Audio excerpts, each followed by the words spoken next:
Hi, and welcome. It's Dr. Steve from Misericordia University, and welcome to our orientation session for the course called Principles of Instructional Design. In this video, let's do some introductions. Let's introduce the course. Let's introduce the field of instructional design. And then let's introduce the final project. So let's begin the course by looking at the end of the course. And finally, let me introduce the first round of remote assignments. On Blackboard, I have set up a discussion board in which we can tell more about ourselves, because we're going to spend a lot of hours together over the next several weeks. So in particular, we'd like to talk about who are you? Where are you employed? Like, what are you doing? How do you plan to use instructional design? Now realize you don't have to be a teacher to be in this course or in this degree program. Sometimes we have folks in industry, we have people who are military, people who are using teaching in some other way or training. I always say that everybody teaches or trains somewhere in their career. So let's talk about each other online so we get to meet each other, because again, we'll spend lots of time together. It'll be helpful to know our backgrounds. I'll also introduce myself better on that discussion board. Let's begin with a brief introduction to this course. First, let's begin with the catalog description of the course. Basically, this course explores ways of designing instruction. So we look at methods, models, technologies for teaching and learning and training in multimedia-based environments and in online learning. That involves looking at and considering the systematic steps to instructional design. There's a whole science behind designing instruction, and we're going to consider those steps. Along the way, we're going to explore how to utilize technological tools, how to use technology-based resources, and we're going to use them to develop instruction that supports differentiated instruction and respects universal design, and that promotes an engaging and an active classroom environment. You can find our course syllabus posted on Blackboard, but by way of a brief introduction, let's talk about our course objectives. As a result of this course, you can expect to be able to do the following: to describe concepts and structures that contribute to effective online teaching and learning. We'll be basing everything on research, on effective online instruction. And then we're also going to consider that systematic way of designing online lessons and activities. And when I'm talking about online, we're referring to anything that's multimedia based, anything that's technologically facilitated, whether it's training or education. We will be exploring existing and emerging technologies, and we want to take a look at their effectiveness in supporting both learning as well as engagement to have active learners in online environment. We're going to take a look at universal design because it allows us to respect diversity of student needs, and it helps us design accommodations in the online learning environment. And also, we're going to culminate by developing an action plan on how you can apply this learning into your teaching practice. Here you can see a schedule of topics by week. Now realize our semester is abbreviated. It's short. So I'm going to introduce some of this content so you have an idea of what we're looking at. And my main advice is keep up with everything. You don't want to fall behind. Throughout the course, we're going to consider this content. We're going to look at instructional design models, such as Assure, ADDIE, the Dick and Carey's famous model, and also Gagne's 9 significant events of instruction model. As mentioned already, we're going to look at some historically proven design practices. So a needs assessment, a task analysis, analyzing your learners, properly preparing your objectives, and how to deal with assessment. Assessment for this course will be based on some basic elements. We're going to look at the final project. A lot of this will be developing your design, and we'll talk about that. And so that's the written part, and then the application, your prototype of instruction. And then the rest of the course assessment is based on your hands-on, interactive, remote activities. So again, we'll be very highly interactive, talking with each other, and we learn together with and from each other. In the course syllabus, you'll be able to see a week-by-week plan of activities. By way of introduction, here, let me just briefly highlight some of these activities. Again, consult the syllabus to see everything in greater detail. For each week, we're going to officially say Monday is the start of that week. Although you probably realize I opened up this course early, so you might have already started week 1, which is good because there are a lot of activities in week 1. The good news is it gets a little bit lighter in terms of research as we travel on and reading as we travel on, and we'll get more into hands-on application in later weeks. So let's take a moment and just preview week 1. For each of the weeks, you'll notice that we'll have some online instructional video. Now, it's important that you watch those videos because that will take the place of the in-person meeting face-to-face and getting instruction. It's all provided on video for you. And then we'll have a variety of different activities. So here you'll see for week 1, I'm going to ask you to read some material and then create a timeline of instructional design history. This is just to get a background on what the field is, how it's developed, where it's come from, and so on. Now, when we look at each individual activity, don't make each one like such a major project unto itself. Keep it in perspective. Like in the case of the timeline, get the idea of what the time of what it means. Like what will a timeline tell you? Hit some of the key points, and then move forward. Keep moving because we have many more places to go, and we're going to push into hands-on activities.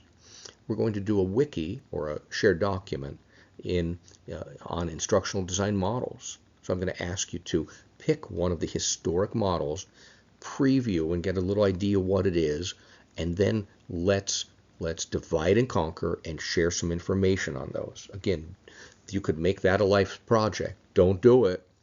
Just get the gist of it. Mark down your thoughts. We'll learn from each other. We'll get what we need from there and then move forward. We're going to have a discussion. So remember, when we talk about a discussion, what we mean is we want you to read something. I'll provide you something. I always provide some guiding questions so you have an idea of where I want you to go, what I'm hoping you're going to gain from it, and so on. In all cases, with regard to discussions, you don't have to answer individually each of the questions that are provided. My hope is that as a group, we will all cover all of those questions, but maybe we'll each tackle part of that.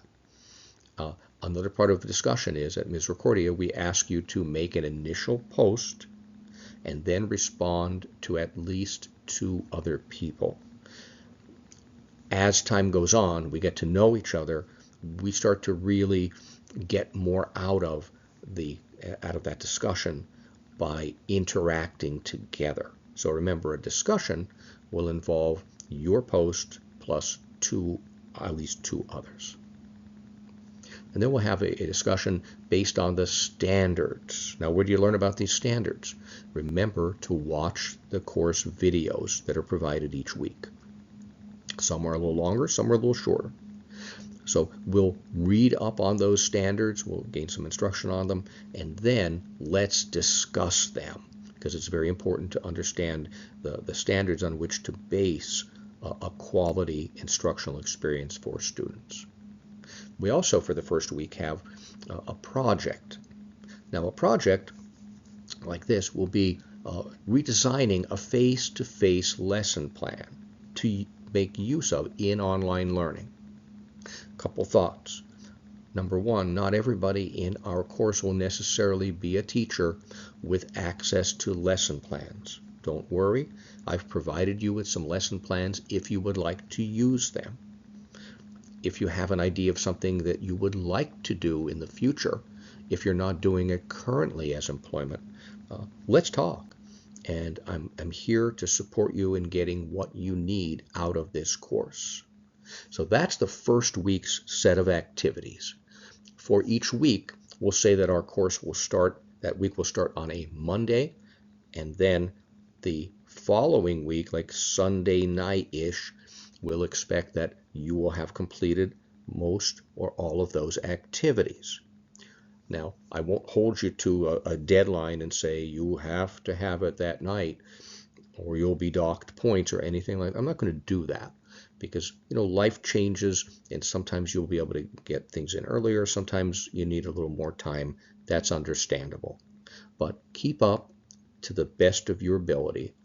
And we'll say, again, it starts on Monday, Sunday night-ish. We'll get a lot of the activities completed. Some highlights about week 2. Again, we'll start off with an instructional video.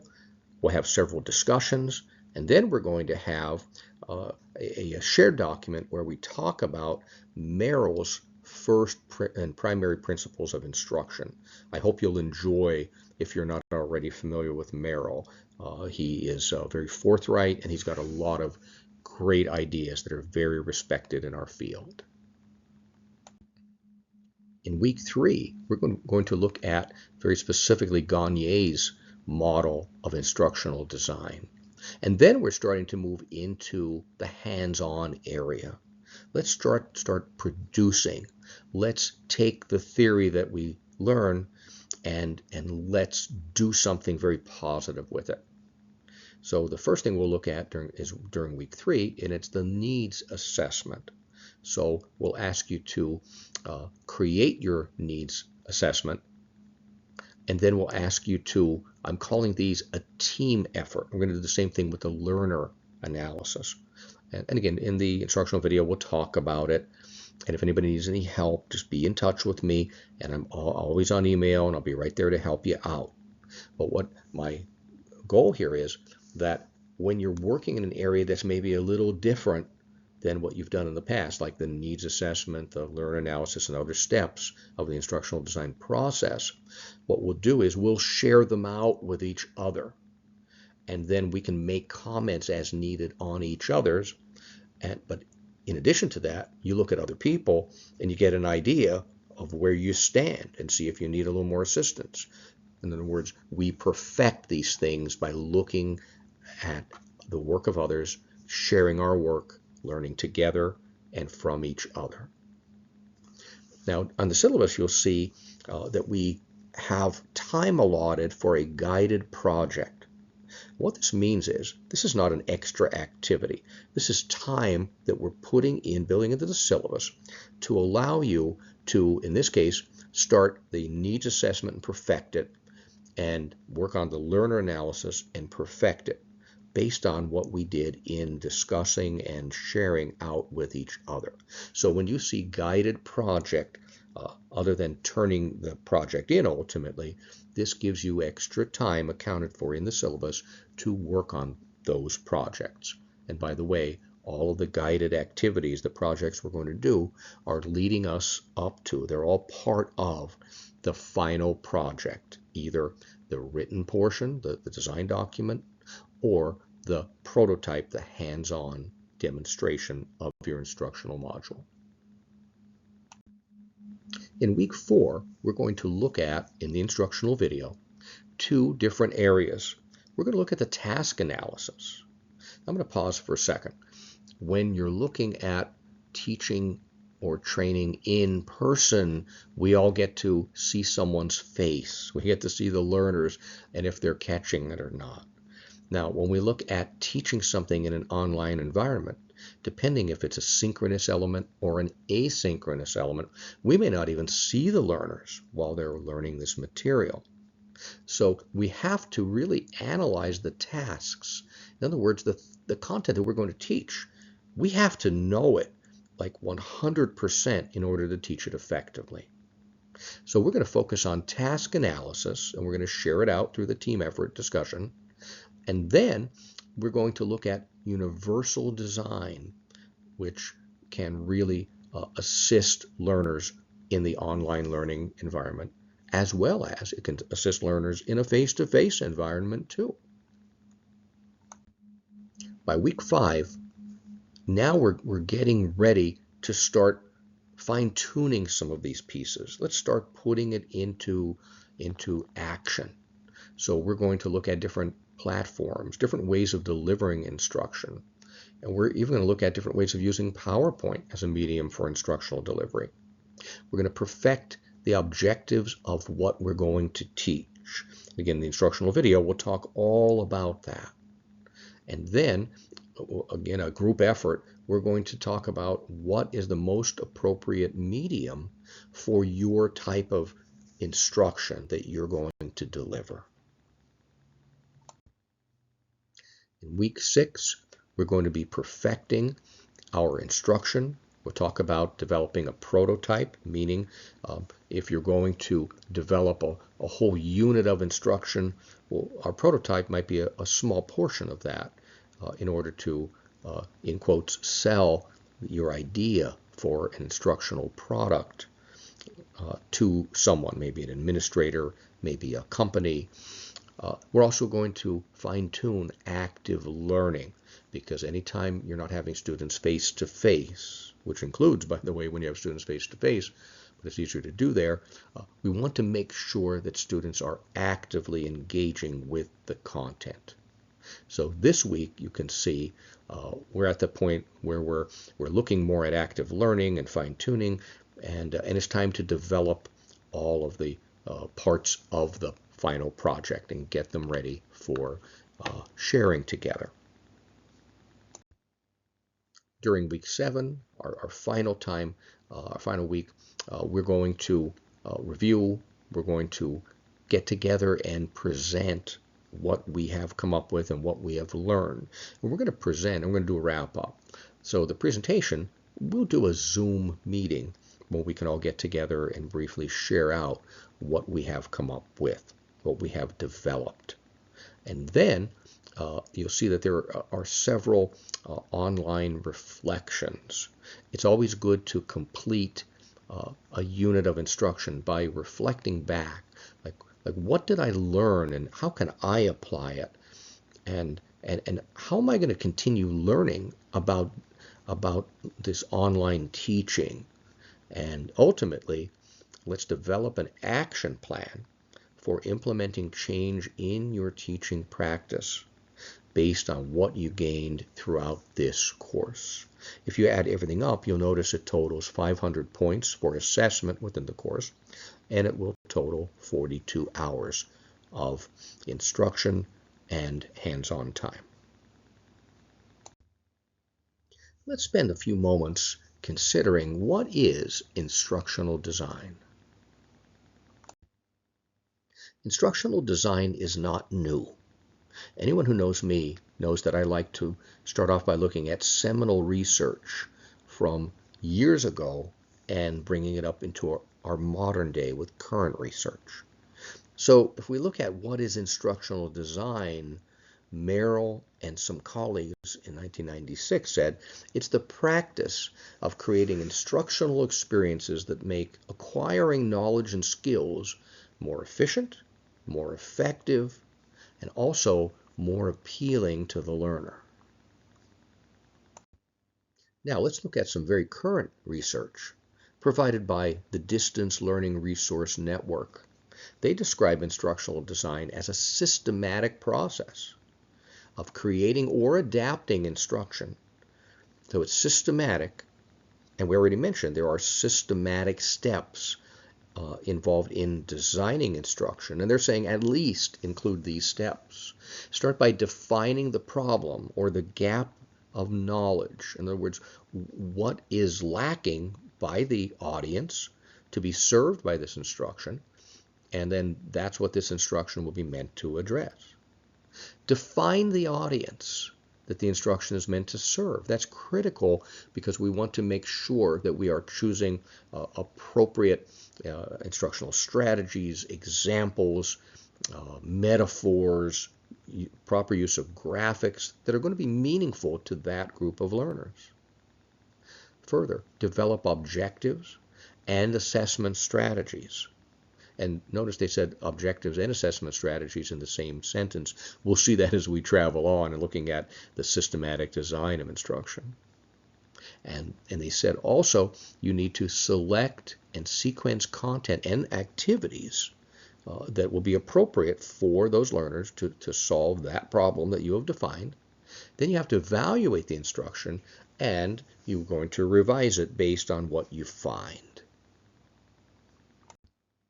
At this point, let me just indicate a difference here between training and education.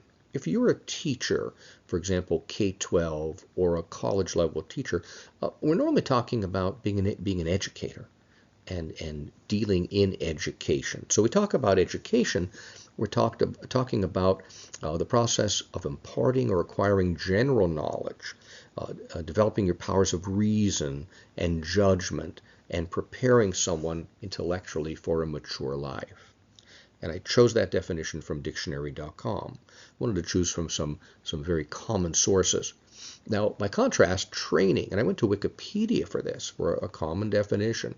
Training is described as the acquisition of knowledge, skills, and competencies. So notice we're talking about very specific, useful competencies and specific things a person can learn to do in order to satisfy whatever need they have intellectually. Education is a broader process. Training is more focused and pointed. I always say that everybody teaches somewhere along the line in their career. So even if you're not an educator, you might be a trainer somehow in your profession. If so, instructional design and this course are right for you. Let me take a moment and list the major components of instructional design.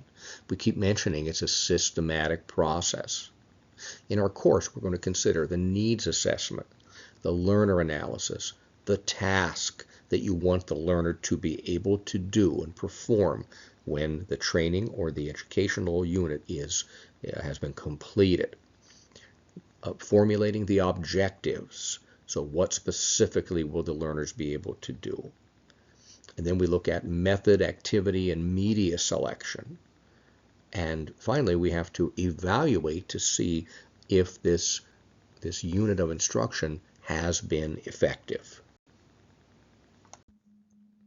So what are some of the general benefits of this instructional systematic design process? The bottom line is greatly improved, focused, effective education or training. How? Well, it facilitates standardized training. By standardized, I mean, what happens if you have multiple trainers in a company at multiple sites? How about in a school if several different teachers are teaching the same content? Well, you can standardize it, and every student gets the same information at the same level of competency. It will definitely better ensure the accomplishment of the instructional objectives by using these tested, time-tested methods of systematic instructional design. And then you also have empirical evidence of success. You'll be able to show beyond a shadow of a doubt that the learners have indeed accomplished the instructional objectives. Now, what are some of the benefits of this instructional systematic design to you personally? First, you can use these elements and techniques of design in your day-to-day planning. If you're a traditional classroom teacher, you'll be able to apply this. If you're a trainer, you'll be able to apply this. If you're working in industry, and again, we all communicate, we all teach, we all train someone somehow, and normally a lot of the time, you will be able to use this because you can apply these elements and techniques into your life. Further, I found it causes you to rethink just about every lesson you're going to write after this course because you're going to see a better way to organize.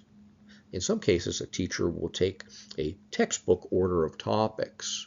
In this case, we're going to go right down to the using instructional design principles. We'll go right down to the basics. What do we want the student to learn? And we'll focus there. It'll change your life. And it also provides an effective way to use technology in your classroom. As we round out this orientation meeting, let's take a look at the end of the course. What is this final project going to look like? It's going to be in two parts. The first part is a written high-level design document. So this is a written portion. And another way of referring to it is a front-end analysis. In other words, do the analysis of what needs to be done in the teaching or training module and do that figuring up front. That's why we call it the front-end analysis. You'll be graded on a section. So these will be separate sections of a document. We'll start off with the executive summary. That's normally a 1 or 2 at the most page document that's going to be able to be presented to some executive, some administrative type person who can quickly get the gist of what your project, what your training, what your educational unit is going to be about in a very succinct way. And then some of the elements we already listed, we're going to deal with them directly in this front-end analysis, the high-level design document. Needs analysis. Well, why are you going to do this training? Why is this educational unit needed? So we're going to describe what that need is, and we're going to do that through some analysis strategy, like a discrepancy strategy or input-output strategy or a cost-benefit analysis strategy. Again, in video instruction, we're going to take a look at all of those pieces. So you'll describe which one you're going to use, and then you'll talk through that. Because again, the idea here is to sell, in quotes, sell this idea to an administrator. And then we'll present some data to back up the need. Now, in our case, it may be simulated data. You may talk about data that you don't actually have, and that's okay. We've already described briefly the importance of analyzing who the learners will be.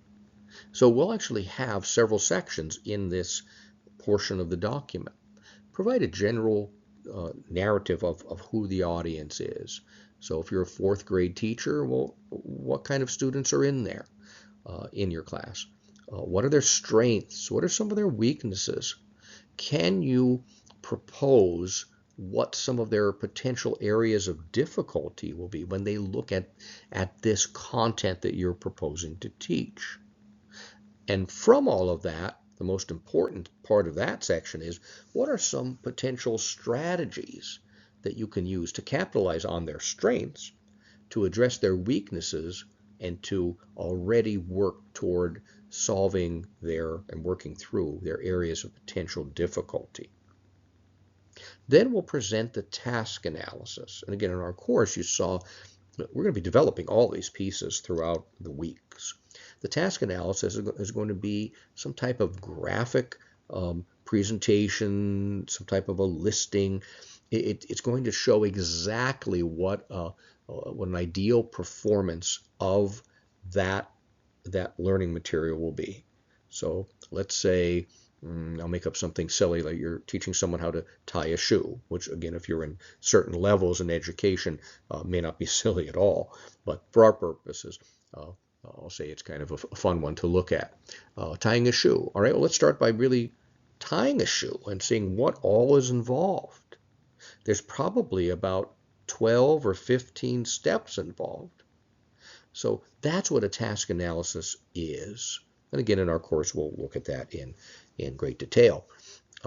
So you'll present your task analysis, because the idea is if you understand as a designer exactly what needs to be learned, what needs to be presented, then we'll look at how to present that and how to assess that and make sure the learner gets each and every one of those steps down. And again, when we look at a task analysis, if you're doing something computer-based or online or asynchronous, the task analysis becomes most critical compared to face-to-face educational learning situations. Face-to-face, if you miss a step, well, you can recover because you'll look at the faces of those learners and you'll realize very quickly on, something's not connecting here. I think I missed something. Again, in an asynchronous situation, in a computer-based learning multimedia situation, you're not going to have that ability to see and get that feedback. So the task analysis will present that here in detail, because then our training, our teaching comes directly from that. After you have all of those elements together, now you're ready to list several objectives to be addressed in your training modules. In other words, what will the students be expected to be able to perform when they go through your training module? That will conclude the written portion of the front-end analysis, the high-level design document. That will conclude the first part of the final project. Having designed through this front-end analysis what should happen in instruction, now it's time to put it into practice.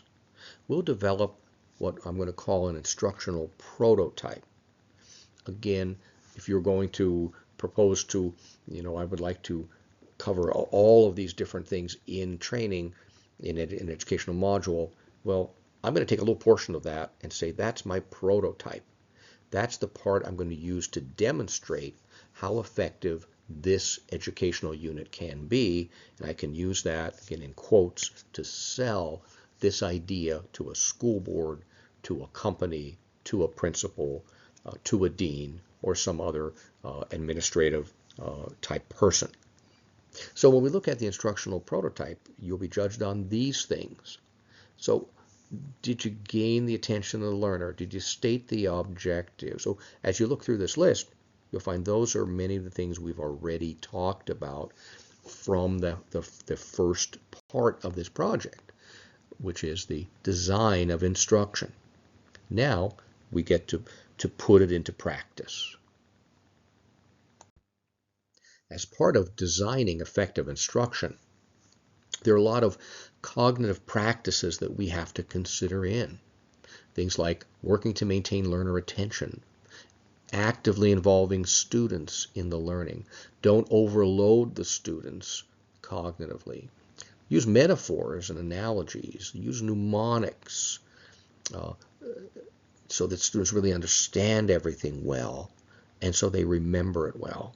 Eliminate negative aspects of emotion and engage learner emotions in positive ways to enhance memory. Again, during instruction, we'll look at all of these practices and identify some positive strategies to support these practices. The final portion of the rubric for your prototype will be, how did it all work out? Overall, is it effective? Does it work? So this concludes the consideration of the written portion and the instructional prototype. That's the final product. And when we get together and meet synchronously via Zoom during the last week of this course, we're going to be looking at all of these pieces as we demonstrate what we have developed based on our study of instructional design. So to wrap up this orientation meeting, let's talk very briefly about and introduce the activities for week 1, and that will look very similar in subsequent weeks as well. To begin with, we've got, for week 1, 2 different videos. We've got Introduction to Instructional Design, and then we've got a second video that's shorter, and we'll talk about the standards for online quality teaching and learning. So definitely begin by looking at those videos. And for week 1, and all weeks, we will have several remote class activities. For week 1, we will have 5 different activities. The first one is a timeline of instructional design. Now, the nice thing is when you're doing this, I'm going to lead you into several different possible tools you could use, and thus we're going to demonstrate how can you make more interactivity in your class, and how can you appeal to different ways and modalities of learning by your students. So in the process, take a look at an article, see what's involved in instructional design, get an idea of its background. Again, don't make this your life's work. Get the idea, choose one of these tools, go out and experience it, and then move forward. Our second remote activity for week 1 is to create a shared document, and we'll all consider and present some brief information on an instructional design model.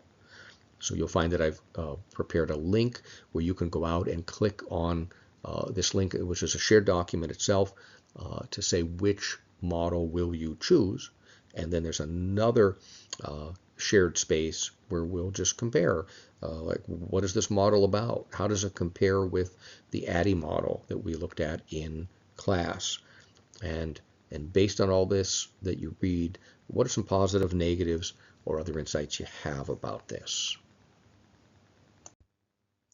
Activity 3 involves watching a brief video by Merrill, and he talks all about instructional design, and he's a guru of instructional design historically. Again, I've provided several guiding questions. You don't have to answer each and every one, but the hope is, as we're discussing, which, remember, discussion means responding to at least 2 other people in addition to your own initial post, the ideal is that we're going to cover all of these questions as we all discuss it as a group. Activity 4 involves considering the standards for quality online education.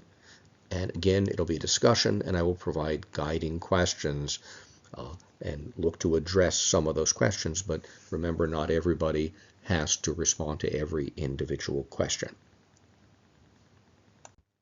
And our final activity for week 1 is redesigning a lesson plan that was designed for traditional learning in a K-12 environment, a face-to-face class. Keep in mind, you don't have to be a teacher to be taking this course. I've provided you with sample lesson plans. Now realize this may take a little longer than some of the other activities. You could take longer to complete and submit this rather than compared to with some of the other activities we've mentioned. That's okay. So that's it. That wraps up our orientation meeting for the instructional design course. I'm looking forward to a great semester with you. Keep in mind, I'm always available through email, which means sometimes we can talk through email and it's fine, but sometimes you'll want to talk by phone. Send me an email, we'll set it up. Sometimes you'll want to show me some things, or it might be better just to see each other. We'll do that via Zoom. Again, send me an email and we'll set that up. So anytime you have any questions, don't hesitate to be in touch with me, because I intend to be very interactive with you and support you every step of the way. Looking forward to a great semester.